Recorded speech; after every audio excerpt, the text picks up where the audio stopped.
singing by Devendra Madhubania बिना जान के मने बिना जान के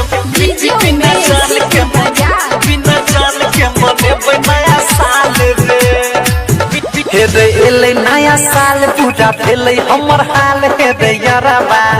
तू तो सुनै हमर बात कोने कोले विश्वास हे रे यारबा सब मिल के करबै धमाल रे धमाल रे धमाल रे सब मिल के करबै धमाल रे बिना जान के मनैबै नया साल रे बिना माल के मनैबै नया साल रे सब गोटे मजा लेबै नया साल के बिना माल के मनेबै नया साल रे बिना जान के मनेबै नया साल रे बिना जान के मनेबै नया साल रे बिना जान के मनेबै बिना जान के बिना जान के बिना जान के मनेबै नया साल रे पहले वाला प्यार के भूलेबै दोस्त सबके संग पिकनिक मनेबै एक जनवरी के बोहेर पाका सब मिल करबै रे धूम धड़ाका धूम धड़ाका धूम धड़ाका चालू करब पिक्चर धमाल रे धमाल रे धमाल रे चालू करब पिक्चर धमाल रे बिना जान के मनेबै नया साल रे बिना जान के मनेबै नया साल रे बिना सोना के मनेबै नया साल रे नया साल रे बिना जान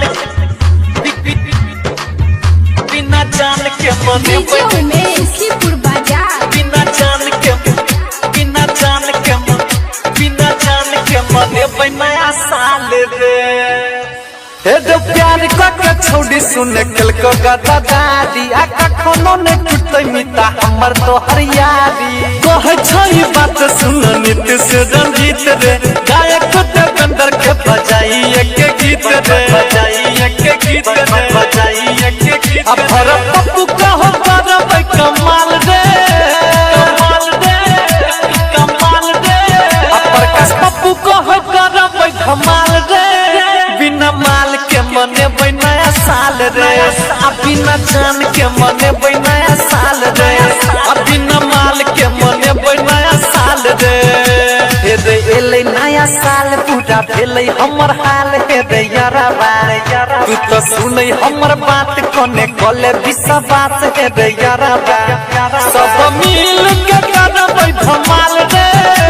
धमाल रे धमाल रे सब मिल के करबै धमाल रे बिना जान के मनेबै नया साल रे बिना माल के मनेबै